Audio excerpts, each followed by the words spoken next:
येतील आणि आपल्या भाषणाला सुरुवात करतील. जोराने टाळ्या वाजवायचे स्वरूपसाठी. आणि स्वरूपचं बघून आमचे नरेंद्र सरांनी सांगितल्याप्रमाणे स्वरूपचं बघून बरेच व्याख्याते या ठिकाणी तयार होऊ राहिले. कारण इथं येऊन बोलणं एवढं सोपं नाही. माणूस सहजगत्या गप्पा मारून जातो आणि तेच जर त्याचा जो माईक दिला आणि त्याला जर सांगितलं की बोल बाबा, तर बोलणं शक्य होत नाही. अशा कमी वयामध्ये त्याचं इन्स्पिरेन्स घेऊन अगदी लहान मुलं सुद्धा त्या ठिकाणी तयार झाले. खरंच त्याचं कौतुक करावं तेवढं खरंच कमी आहे. पुन्हा एकदा जोराने टाळ्या वाजवायच्या त्याच्यासाठी.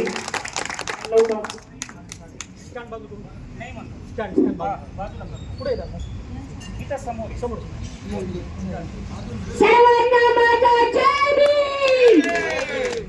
सर्वांनी एका जोरात आवाज द्या, जय भीम.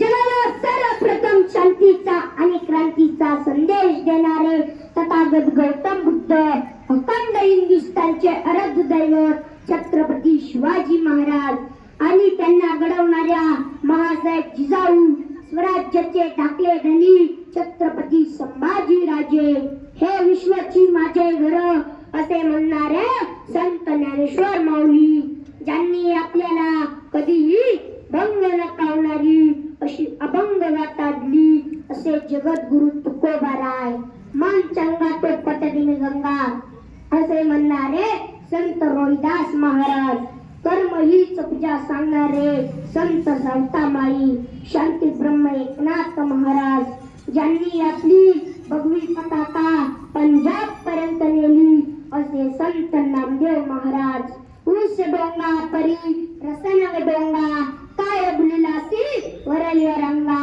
असे म्हणणारे संत चोकोबाराय, संत गोरोबा काका, संत मुक्ताबाई, या सर्व संतांना माझा दंडवत प्रणाम, माझा दंडवत प्रणाम.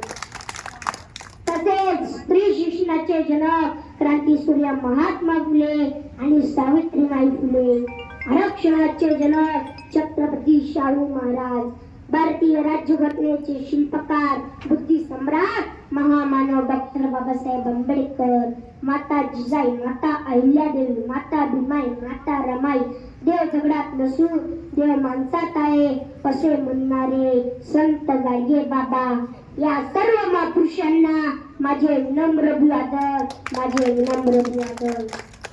कारण याच महापुरुषांनी आम्हाला मानव रूपात देवत्वाचे दर्शन घडवले आहे.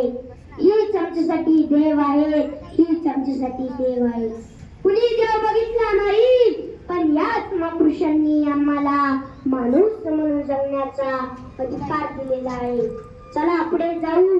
या भारत मातेच्या स्वातंत्र्य लढ्यासाठी ज्या ज्या महान क्रांतिकारकांनी आपल्या प्राणाची आहुती दिली अशा सर्व क्रांतिकारकांना माझा मानाचा मुजरा, माझा मानाचा. ज्ञानाचा तेजस्वी सूर्य, ज्ञानाचा अतांग सागर, हजारो वर्षांपासूनची जुलमी अन्यायी प्रथा मोडून टाकणारे दीनदलितांचे कैवारी डॉक्टर बाबासाहेब आंबेडकर यांची आज जयंती आहे. मित्रांनो, डॉक्टर बाबासाहेब आंबेडकर हे एक थोर विचारवंत पुरुष होते. आपण त्यांची जयंती दरवर्षी मोठ्या उत्साहाने साजरी करतो. डॉक्टर बाबासाहेब यांचे जीवन आपल्या सर्वांसाठी खूपच प्रेरणादायी आहे. जगावं कसं, अन्यायाविरुद्ध लढावं कसं, संघर्षातून घडावं कसं, वादळासमोर उभं राहावं कसं, हे आंबेडकरांनी स्वतःच्या कृतीतून आपणाला नव्हे संपूर्ण जगाला दाखवले आहे.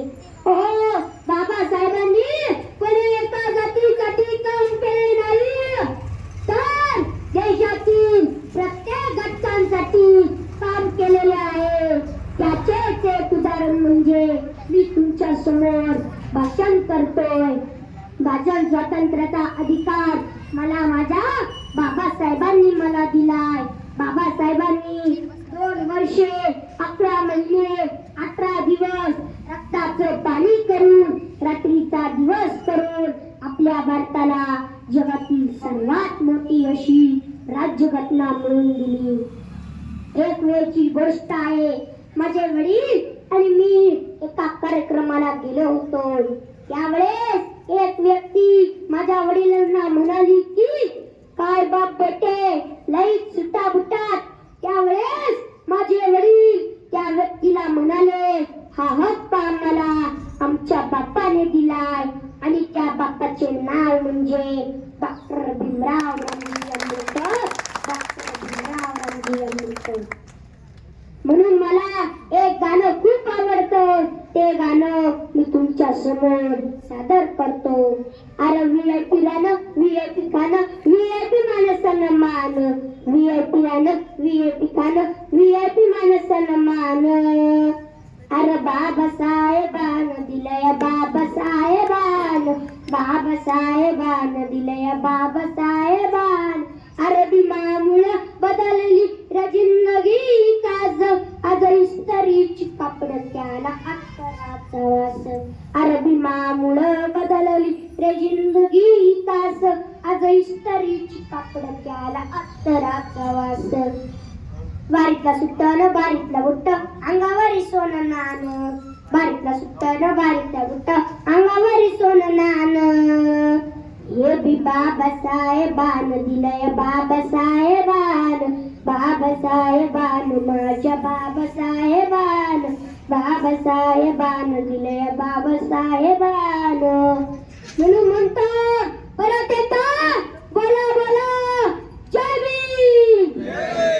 म्हणून म्हणतो हे जे काही सर्व काही आहे, सर्व काही बाबासाहेबांमुळेच आहे. अहो विचार करा, माणूस असून मंदिरात प्रवेश नव्हता, शिक्षणाला प्रवेश नव्हता, पाणी पिण्यासाठी बंधने होती. या सर्वांची सोडवण झाली ती केवळ बाबासाहेबांमुळे, बाबासाहेबांमुळे.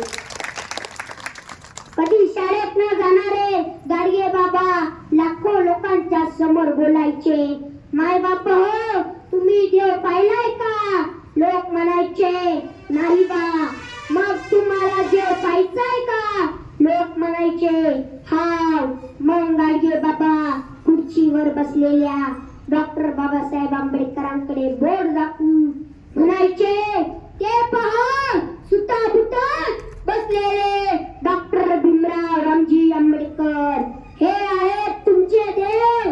ते करणार तुमचं कल्याण, ते करणार तुमचं भलं. एक वेळेस गाडगे बाबा आणि डॉक्टर बाबासाहेब यांची एकदा भेट झाल्यानंतर गाडगे बाबा बाबासाहेबांना म्हणाले, बाबासाहेब आपली भेट थोडी उशिरा झाली. तेव्हा बाबासाहेब म्हणाले, असे काय वाटते तुम्हाला? तेव्हा गाडगे बाबा म्हणाले, थोडी भेट आधी व्हायला हवी होती, कारण आधी जर भेट झाली असती तर मी धर्मशाळा कमी बांधल्या असत्या, त्यापेक्षा लेकरांसाठी शाळा जास्त बांधल्या असत्या. म्हणून मला माझे वडील नेहमी म्हणतात, आपण व्हावं तर काय व्हावं? छत्रपती शिवरायांच्या विचारांची तलवार व्हावं. डॉक्टर बाबासाहेब आंबेडकर यांच्या शिक्षणाचं, यांच्या विचारांची लेखणी व्हावं. राजमाता अहिल्यादेवी यांच्या शांततेचं प्रतीक व्हावं. महात्मा फुले व सावित्रीमाई यांच्या शिक्षणाचं पाईक व्हावं. आपण व्हावं तर काय व्हावं? महापुरुषांच्या विचारांचं वारस व्हावं. महापुरुषांची जयंती साजरी करणे म्हणजे नुसती झेंडे लावून करणे नव्हे. महापुरुषांची जयंती साजरी करणे म्हणजे दारू पिऊन डीजेच्या तालावर नाचणे नव्हे. तर त्यांचे विचार डोक्यात घेऊन त्यानुसार आचरण करणे म्हणजे त्या महापुरुषांची जयंती साजरी करणे होय. म्हणजे महापुरुषांची जयंती साजरी करणे होय. त्यांचे विचार जर डोक्यात घेऊन आचरण जर केले तर त्यांची जयंती आज खऱ्या अर्थाने आपण साजरी केली असे म्हणायला हरकत ठरणार नाही. एवढे बोलून मी माझे मनोगत संपवितो. जय हिंद, जय भारत, जय भीम. धन्यवाद.